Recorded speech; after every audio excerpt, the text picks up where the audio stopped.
Thank you, Billy. Hi, bright faces.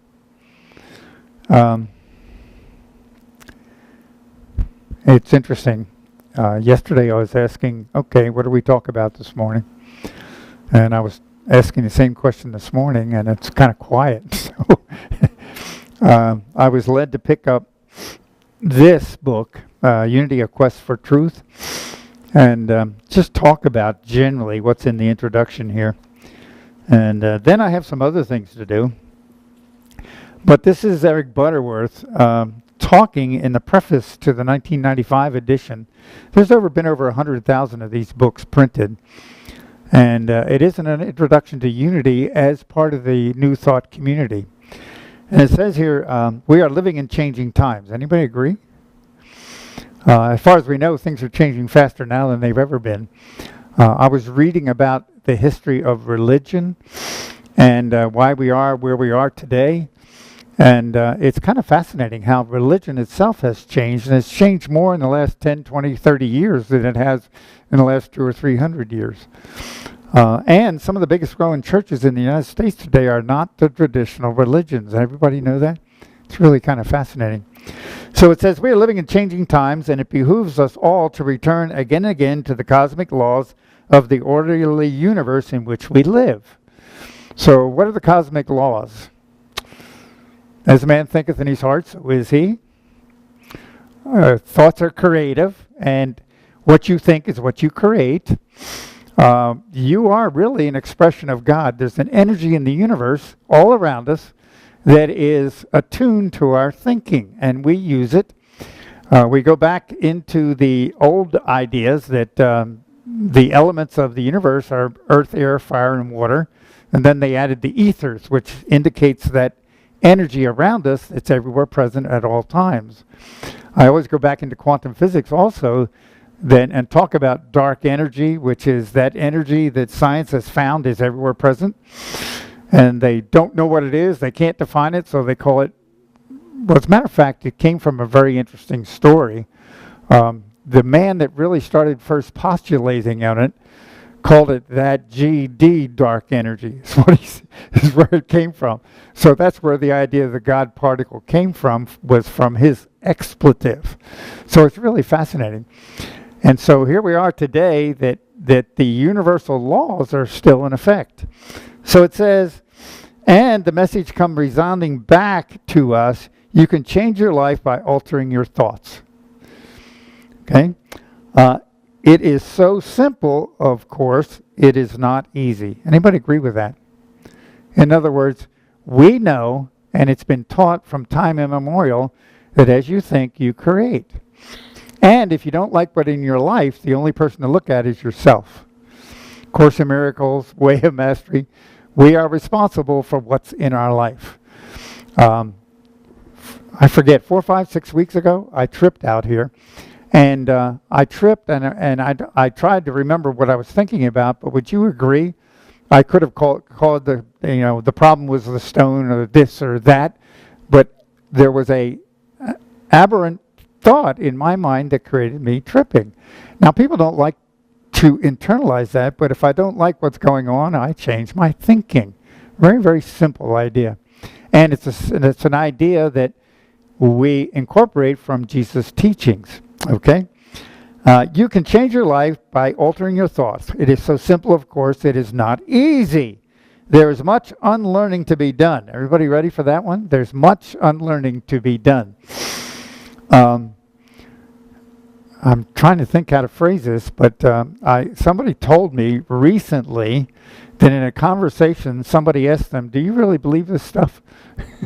Well, anybody agree with that conversation? It's kind of like, do you really believe this?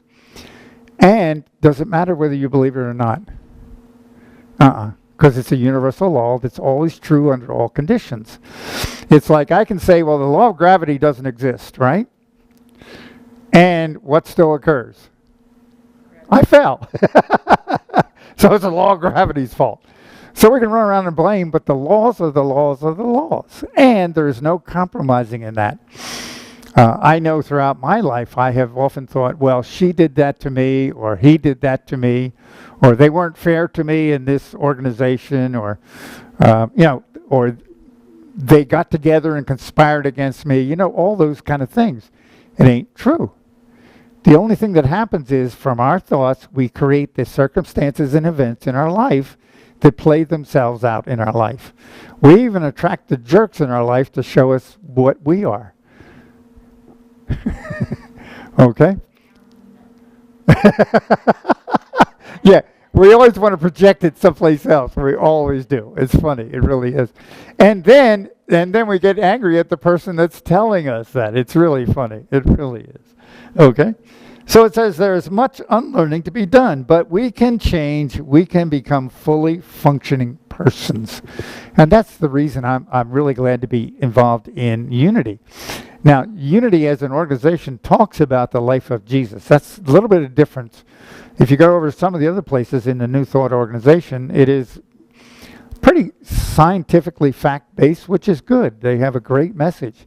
And in Unity, we incorporate the ideas that Jesus taught in the context in which he was teaching them. So that's kind of like why I like it. I do have to read this introduction. You ready? Psychologists have estimated that not one person in a million is living up to the best that is in him or her. Are you? And that was a little bit challenging for me, because what is possible for me? And that's why I got kind of excited about the Daily Word this morning. Kenny, yes, I do want it. So, and it says, as I consider the desires of my heart. Now, how often does, and I'm going to encourage you this week to sit down and write out what the desires of your heart are. Okay, really make a list.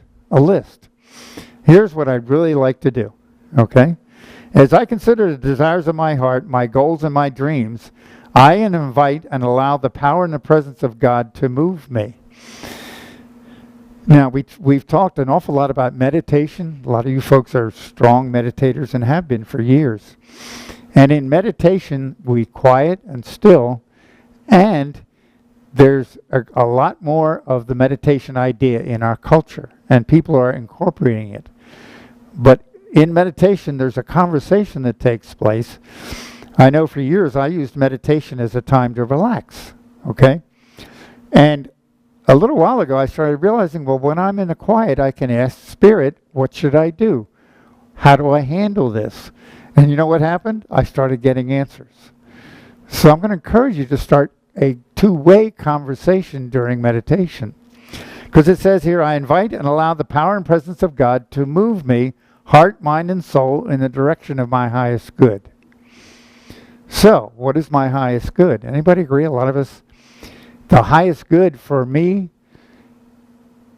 is sometimes elusive, okay? And sometimes things have to happen to get me into my highest good. It's funny, we had an incident here in the last couple of weeks that for some reason I attracted a really, I don't know how to use this term, let's just say ineffective, abusive salesperson into my life. Anybody know what I'm talking about? Somebody who talked over me. Somebody who actually attempted to deceive me. And I wondered, what in the world is this all about? Okay? And all of a sudden, it welled up in me. And I asked, I said, Spirit, what is going on here? Because I was really annoyed. I really was. I allowed my emotions to overtake me. In other words, I lost my attitude. So I called indirectly the dealership, and I said, hey, here's what's happening. And it was one of the most unbelievable things that has occurred for Madeline and I. Okay? There's a new car out there. Okay? And I'm aware now that I attracted that abusive salesperson into my life so I could get to the sales manager and the owner of the dealership. And for the first, we haven't financed anything for 20 years. We have no credit rating. Everybody there? And they don't give you cars that way. And all of a sudden, I'm just sharing this as a personal story, because that car out there is a miracle, because there was no way that we could get a car financed. And we went in. They apologized profusely. They agreed the problem person was gone. And Madeline actually signed on the dotted line, and it's in her name. So you tell me how that happened. Anybody agree? Divine intervention? Okay. And do we need it? Yeah. We've been living out in the country here, and we got away with one car for a while, one vehicle, but all of a sudden I'm going to be in Austin, and Madeline's going to be here for a while until this place sells. So the need was there. I mean, there's no question that we couldn't get along, and I am sure Madeline would not have been happy about me leaving her here with no vehicle. Can you imagine her? So what you're saying from the story is that looking at the story, yes, that I'm looking at it from maybe not the best point of view, and then if I just allow it to unfold.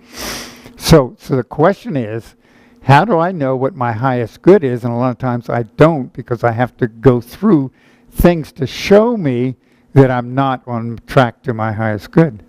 And sometimes Spirit has to go through a process to get us to where we're going. A lot of people wonder, why did sickness come into my life? Why did this relationship come apart? Why did this occur?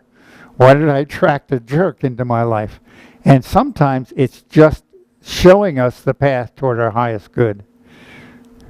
So we're not going to go into the code of... No, we're not going to go into that. Thank you. Okay. So then it says, I radiate love, peace, and joy as I follow my heart. So, what are love, joy, and peace? Can anybody describe that state of being? See, we throw these words out, but what is that really like inside? Okay. We talk about love. And we've got one of the original love bunnies here. You. And, well, I have to laugh, a whole business named Cupid. Are you kidding me? But the idea behind it is, what is love? And I'm gonna leap out and really work on this. I radiate love, peace, and joy as I follow my heart. So love is the energy that we describe as God flowing through me. So would I have any doubts if I'm in love? I don't believe so. Would I have any anger if I'm radiating love? No, I don't think that. Would there be any resentment? Would there be any upset? Would there be anything other than that feeling we talk about as love? So it's easier to define what it isn't than it is to define what it is. Because we are so used to being in the world and experiencing anger, grief, upset, resentment, revenge, all that stuff, that sometimes letting go of that is expressing love. So I will tell you, I have no idea how we are winding up in Austin. I really don't. So help me. It's a step of things. Also, you need to be aware that as far as unity is concerned, a minister in unity has to be credentialed through ministry. And that whole path finally opened easily for me. So they have given me certain classes to take. So I think within a year or year and a half, they will credentially ordain me as a unity minister. And so a similar path will open for Kenny too, by the way.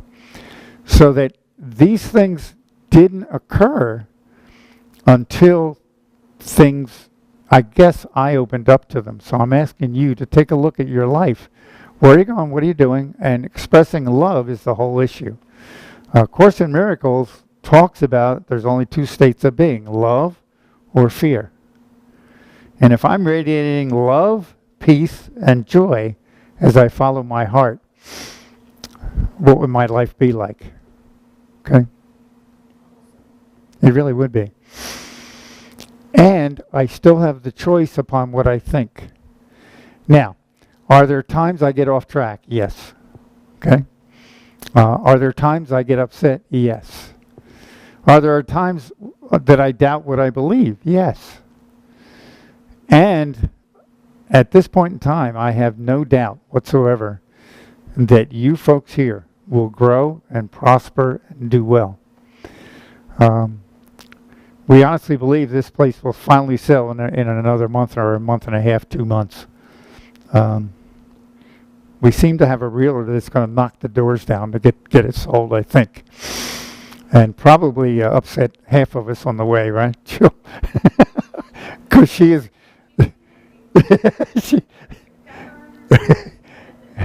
the word brazen is pretty clear for her. It really is. And she's going to get it done. No way. I have no doubts about that.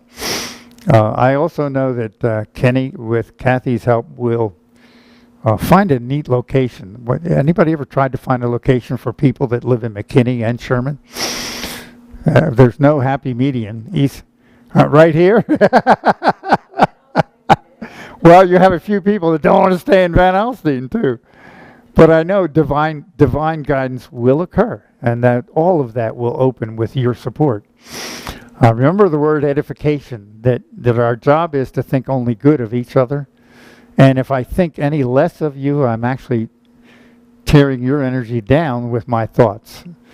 So I want you to know, whenever I think about you, whenever I touch in, I find love, I find peace, and I find joy in this context. I face challenges and embrace opportunities with faith and optimism. And there are challenges coming, yes? Okay. And biggest challenge right now is letting go of the old and embracing the new. Again, I want to go back to what I started with, is spirit is always for growth and expansion. So that means that we have to leave the past behind us. Learn from it, but leave it behind us and move into the future and create a new future. And the power of a spiritual group thinking a positive thought together multiplies. I don't know who said it, doesn't matter, but maybe tenfold. So I encourage you together now. See a new beginning, okay? See a growth factor. See people growing spiritually and awakening. Because that, I've been looking at, why do we do this? Why do we get together? And we get together for our mutual spiritual awakening and understanding. For some reason, you ever notice it when you get in a group, new ideas come? And when I'm not around the group often enough, my thinking gets a little stale, slowly. And so I encourage you to stay together and be happy. And Mr. Brixey, a whole new chapter in life. You really are. And good things are happening. I did want to read from the Lamsa version from the Daily Word today. It's kind of interesting. Colossians 4. Colossians is written by Paul. And it was Colossians 3:4. Okay, and I'll read it. When Christ, who is our life, shall appear, then shall you also appear with him in glory. Let me go back to the first part of the chapter. Verse 1, if you are then risen with Christ, seek those things which are above, where Christ sits on the right hand of God. So we know that Christ is that place within you where you're connected with Spirit. Okay? So when you are there living out of that thought, that's above, in another dimension, if I can use that weird term. Okay, but then it says, set your mind on these things above, not on things on the earth. And remember the metaphor that on earth is the physical, and above, or heaven, is the spiritual aspect. So it's saying, dwell in your heavenly awareness. And then verse 3, for you are dead and your life is hidden with Christ in God when you're on the earth. So you cannot understand spiritual things when you're worried about the physical world. And you're worried about this, worried about that, stuck in revenge, anger, and take it to the higher level. And that's when it says, when Christ, or that place within you where you are connected, who is our life together, shall appear, then you shall also appear with him in glory. So when we're in our, you ready? In our right mind, our spiritual mind, our Christ mind, that's when things work out. And right now, I have said enough. Okay? You can turn that thing off.